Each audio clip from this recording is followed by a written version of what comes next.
Welcome to the 2022 IMMAF World Championships highlight show. In this episode, we look back at the very best action as over 500 athletes from 62 countries took part in the biggest amateur MMA event of 2023. This year, Serbia played host at the impressive Stark Arena, Belgrade, as the Serbian MMA Federation endeavored to put on the most successful World Championships to date. We're here at Stark Arena in Belgrade, Serbia for the 2022 IMMAF World Championships, capping off our 10th anniversary year. It's the biggest show of the year, and it's the most important. This is the biggest World Championships in IMMAF history, with around 500 athletes from 62 countries from all around the world. It's such a spectacle here. What the Serbian MMA Federation have achieved is nothing short of remarkable. They do want to put on the best World Championships that IMMAF has ever seen, and it could well end up being that. This is an amazing job. The arena, the billboards, we had 5 octagons, the athletes, it's amazing. The production is gold. It's top tier, top shelf. They've really pulled all the stops out to make sure that this is the biggest event. And this is the formula that we want to see repeated every time that we have a championships, wherever it may be.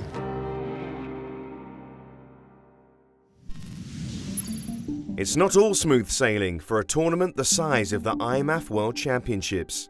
The tragic recent events in Turkey and Syria caused devastation for millions. And after travel disruption throughout Europe, IMMAF staff had to work around the clock to ensure the event could proceed as planned. We did hit a little bit of a panic station yet, because the equipment was supposed to come in on Wednesday. So when I got here, I was expecting it to be here, delivered, ready to go. We could start unpacking and getting the kits in order, ready, but that wasn't quite the case. We got informed that it was stuck in Turkey due to the earthquakes. So there was a massive delay on the shipment from there. Yeah, badly, isn't it? I did try and come up with quite a lot of other solutions, so we did send an email out just to say, look, can you try and help us out here and bring us some of your kit with you as a last resort. Thankfully, that was the last resort, and yeah, now as you can see, it's all here and ready to go. At the moment, we're just packing, ready for registrations, so we are giving out the shorts and rash cards, one of each colour, and then on competition days, we give out the gloves and shin pads. Obviously, starting off, it can be a massive rush, like get it in, get it sorted, make sure everyone's, we got everyone's names, sizes, it's ready to go. But I think my favourite part in this week is seeing the same faces come through every day, so we know obviously they've gone through to the next round. We're here, we're ready to go, the kit is in people's hands, ready to hand out, and yeah, we're looking forward to a really good week.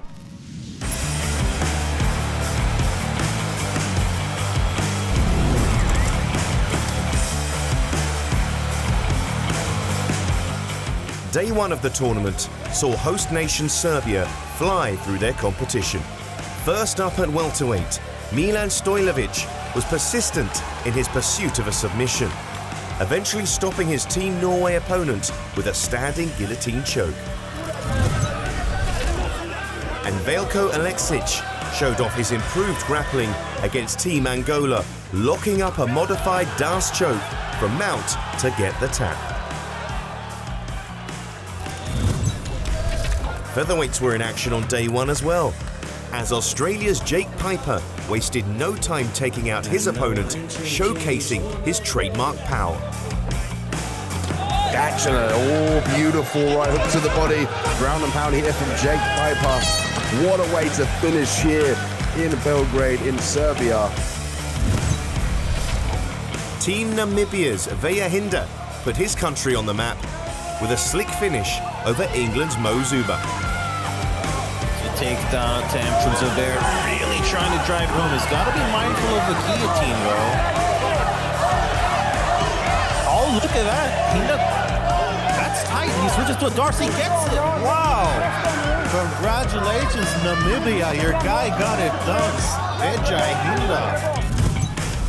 Tajikistan's Manuka Rioev threw caution to the wind with a highlight reel finish in the first. Oh, look at that! Spinning hook kick right to the face. Oh my goodness! Maricharyuhev does it again. I told you, keep your eyes on this young Tajik. I mean, who does that? Spinning hook kick KO in the first round in an amateur contest. This is insane. And at welterweight, after an impressive showing at the 2022 Europeans, Team Belgium's Patrick Habirora started his Worlds campaign with a bang when he took on Team Italy's Karim Souri. A good scrap on the feet though so far. Oh, lovely fast hands in there. Habirora's really hurt his man, and that's hitting Pilgrim ball. So you've got an early victory there for Patrick Habirora, and he is potentially the favourite of this tournament. Despite coming up short at the 2022 European finals, Team Belgium's Patrick Habirora impressed everyone with his remarkable composure and finishing ability. The young Belgian is looking to continue his rise at IMMAF, never losing focus on his goals despite the tough competition. I'm 21 years old and I've been doing martial arts since now 6 years, I think. I represent Team Belgium and especially Naja team, my coach, Sendo Sport, with my coach since I'm 16 years old now, and that's the only thing I represent. The Europeans in 2022, it was just the result of the game plan. A lot of people are really shocked about how it went, but I think in MMA, you just need to find how to finish the fight. If you finish with a submission or knockout, it's the same thing, it's just a finish. If you come to World Championship and you want to be third or fourth, don't go, because everyone wants to be the best. So for that, you have to stay focused. I really want to be focused on my competition and talk after the win. I'm really complete. Just, experience gonna get me better and better. I think when you want to reach the UFC, you have to be the best. People are talking about me, but I really don't care about that. They can talk about you today, but if you lose, tomorrow they won't talk about you. They're gonna forget you. So you just have to keep winning, and for that you have to stay focused on your training and stay focused on your fight.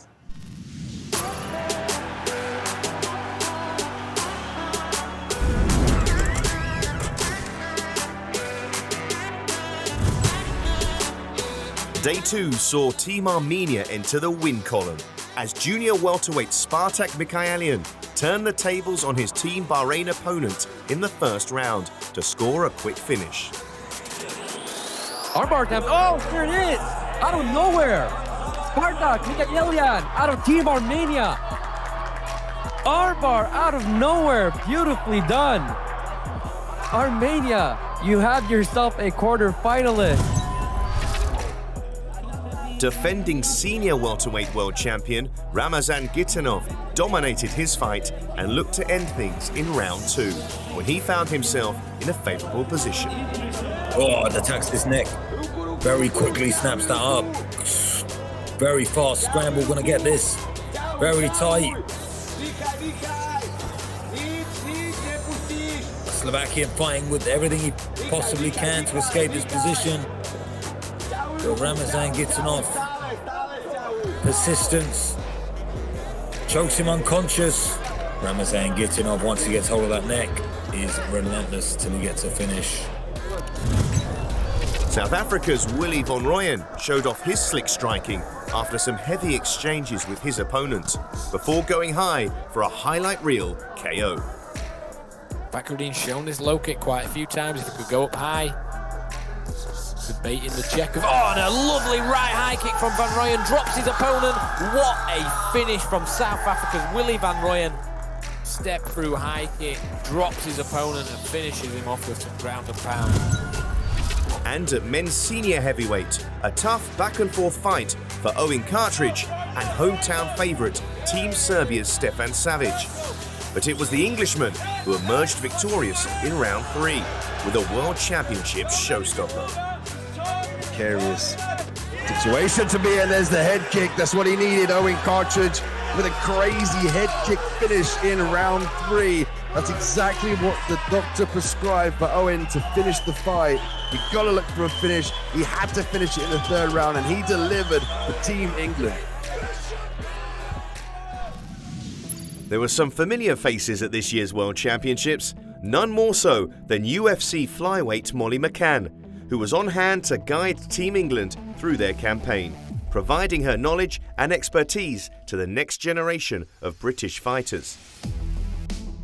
We are in Serbia at the IMMAF World Championships and I am coaching Team England. 40 seconds.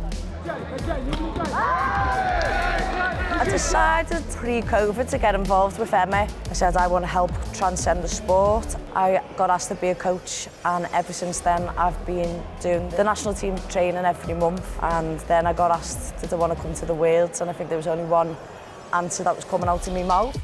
And again, press him, lad. It's amazing that I'm involved in the sport when it will be in the Olympics one day. Like, you know, it's like this close. It's like this close to being there.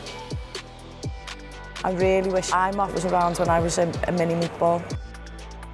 I would have loved it. If I'd started this sport then, I wouldn't have just been hands and elbows. I would have been a few more takedowns in jiu-jitsu because there's a style to these tournaments. Would I have been as good as I am a fighter now if I'd been able to do that then? I would have been an even better fighter. I would have known more. I would have faced so many styles. I would have learned how to handle pressure, how to represent my country and build friends and relationships with different countries.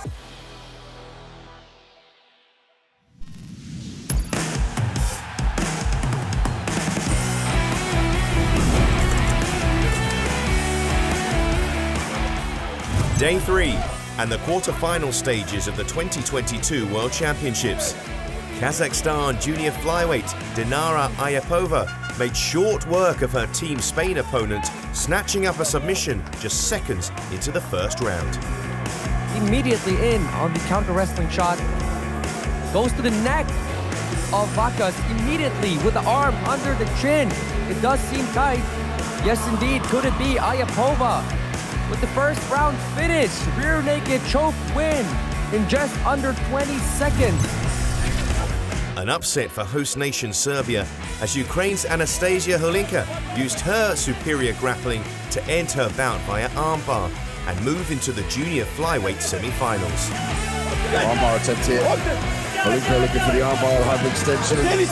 Team Serbia is in trouble. Holinka's hard pass up behind the arm. There's the tap. Beautiful work from Anastasia Holinka from Ukraine with an emphatic armbar finish here in Serbia. Team Germany's Songul Karatorak was persistent in her pursuit of a finish at junior strawweight, forcing the tap via standing guillotine. I saw Japanese neck tight to start with there. She's got that guillotine now, and Marcelatine's on nice and tight. Really tight, and there we go, that is it. Great work from Songul Karatorak. At junior welterweight, Team Armenia's Spartak Mikhailian again displayed quick-fire jiu-jitsu off his back to score another submission victory. Nikolija now needs to add some pressure to the neck of Abubakarov, doing just that. There it is! Back-to-back submission victories for Team Armenia's Spartak Nikolija with the triangle.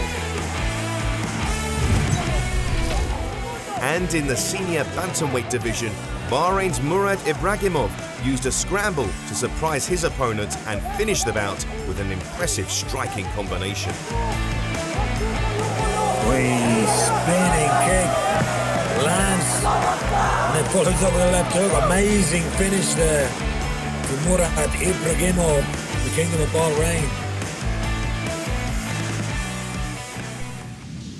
Having travelled solo to Belgrade, 23-year-old Rowan Crocker was the sole representative for Team Wales at this year's World Championships.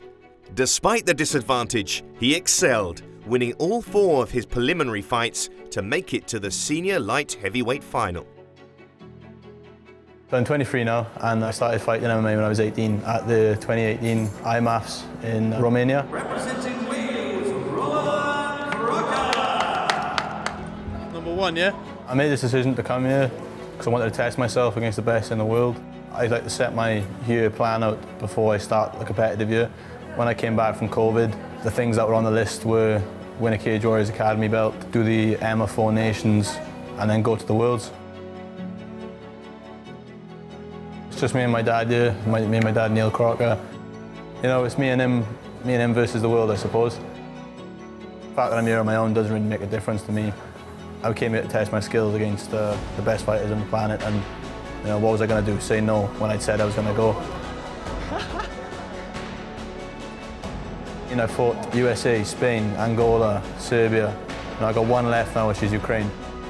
Goal is to take gold. You know what I mean? I didn't come here to mess around. I came here to go all the way. I set my sight on 5 hard fights for a gold medal, and I expected nothing less. So I'm 4 down, 1 to go.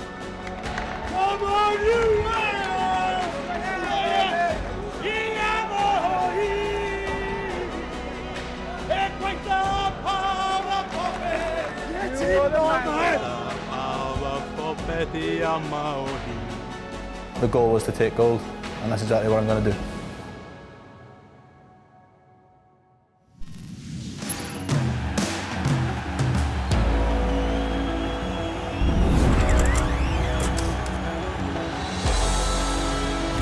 Day 4 and the semi-final stages of the competition. Polish IMMAF standout Magdalena Shaban took on debuting Team USA atomweight Victoria Anthony, looking to book her place in the finals. And she's back under the chin, and there we have it, there's a tap.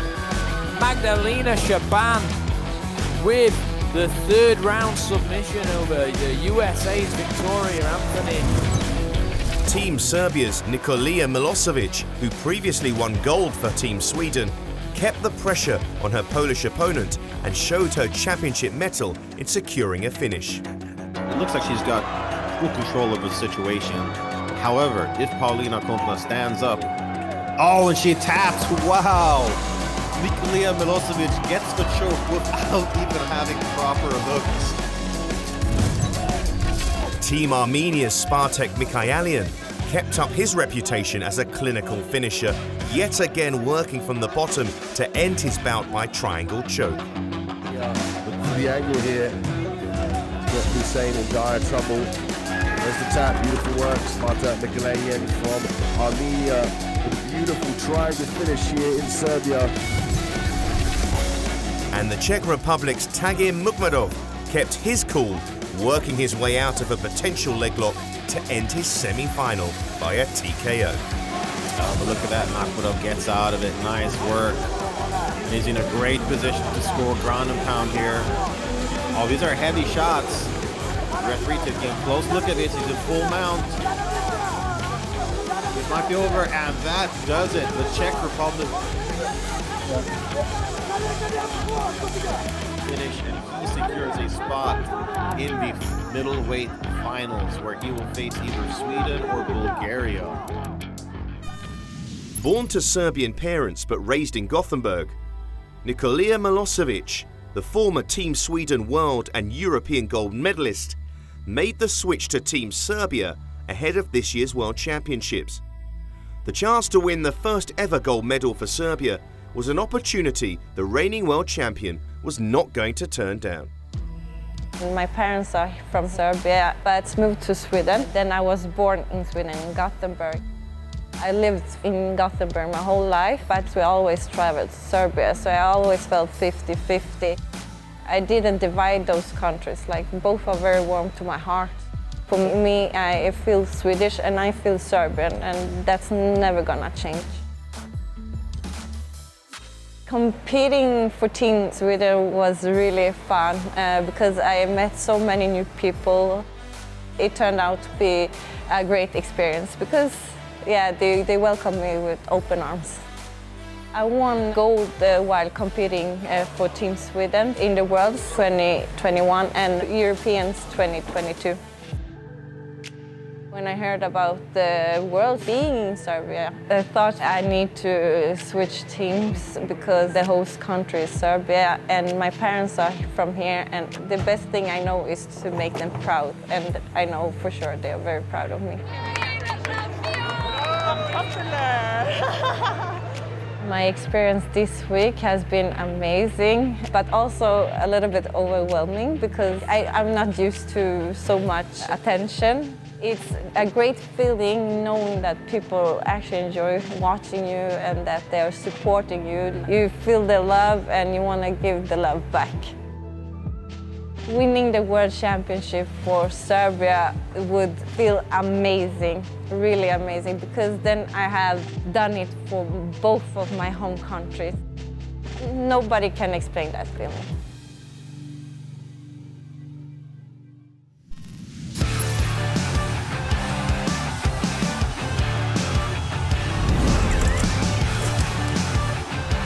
Day 5 and the junior finals of the 2022 World Championships.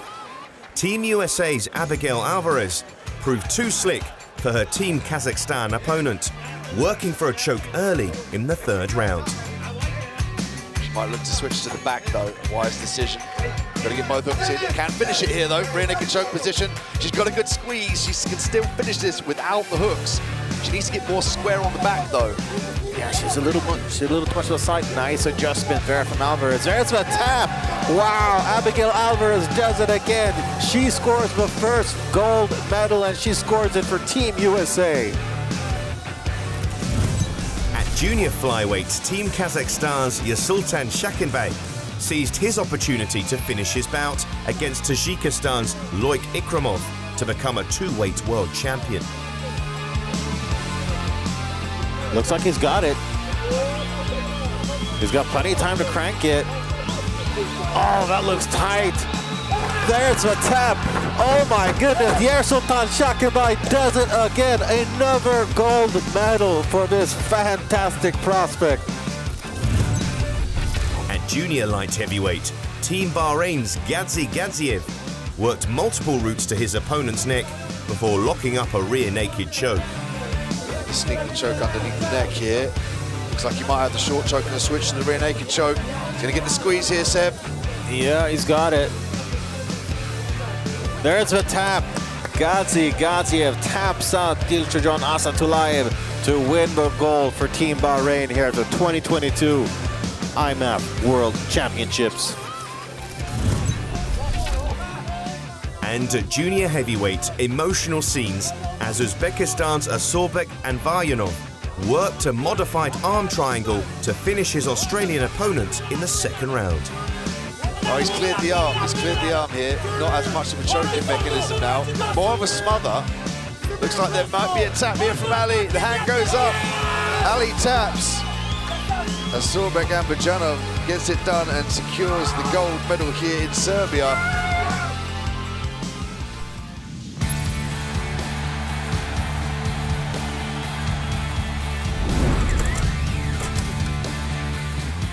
Day 6 and the senior finals of the 2022 World Championships.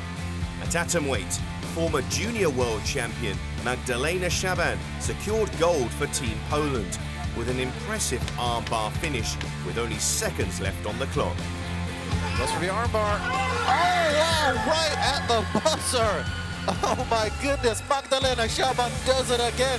She won the European Championships last year and now she is a world champion. Poland, stand up. Team Australia's Fanny Mesquita Pereira looked every bit the champion in her bout as she beat the buzzer for a TKO finish and took gold in the senior flyweight division. Oh my goodness, it is over. Wow, Australia's Fanny Mesquita Pereira gets it done by a TKO. She is just a monster on the ground.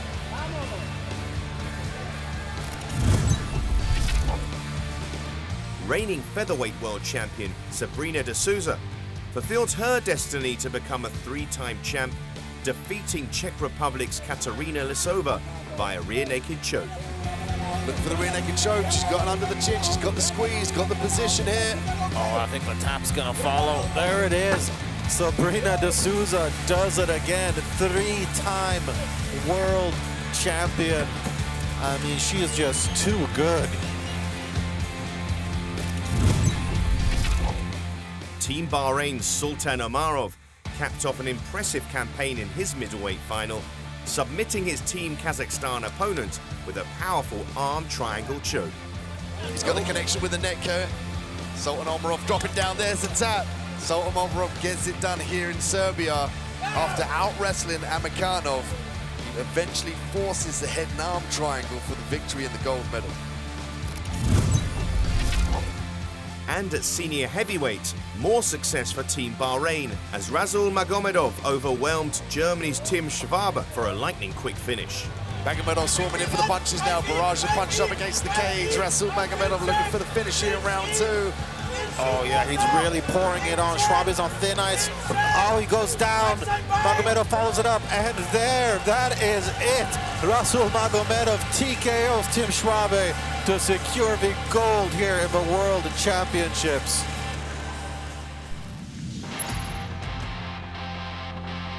IMMAF's first ever World Championships in Europe, and these World Championships were special. Serbian MMA was put on the map. Every athlete that came here was given the opportunity to be on the biggest stage and compete at the highest level. I feel like this has probably been a breakout event for Tajikistan in particular. They brought a massive team out here. They had the first ever female athlete from Tajikistan winning a World Championship gold medal. Magdalena Shaban was so impressive at the World Championships. She started the week, and maybe people may have written her off. You have this Olympic level wrestler coming in and getting a lot of hype, a lot of attention, and people may have felt that Magdalena Shaban wasn't going to do it this year as she stepped up to senior for the first time at the World Championships. She finished every opponent that stepped in front of her. She thrived, and it's incredible to see how she's going. Senior, I don't know, gold over.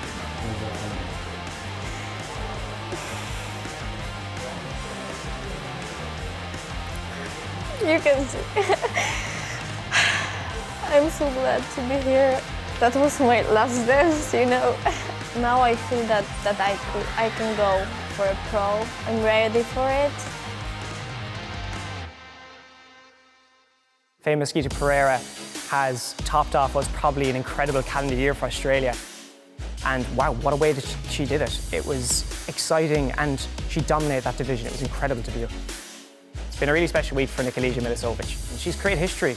She is the first ever athlete to win World Championships for 2 different nations, and she's done that all in the space of 13 months. Her opponent wasn't cleared to compete, so she still got that special moment where she could walk down the ramp, get the pyrotechnics all around her, have the fans screaming her name, and she could fly the flag. She got to go into the cage, she got to have her hand raised, and she got to enjoy that moment in front of the home nation.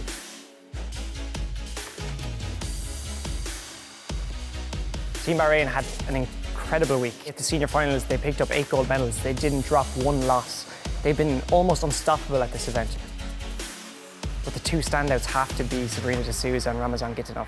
They have been stalwarts of their divisions in IMMAF competition. What better way to top off their amateur careers by adding a 3rd World Championship after such a long amateur career where they've achieved so much and had so much dominance, and now they get to go and do it in the pro ranks. It's been a groundbreaking week for IMMAF. So much history has been made, and this is only the beginning. IMMAF has a huge future ahead, and this is the moment where things begin to change. There's passing of the guard, there's newcomers emerging, youths are coming through. What the future holds is really exciting. That's it for the 2022 IMMAF World Championships highlight show from Belgrade, Serbia. See you next time.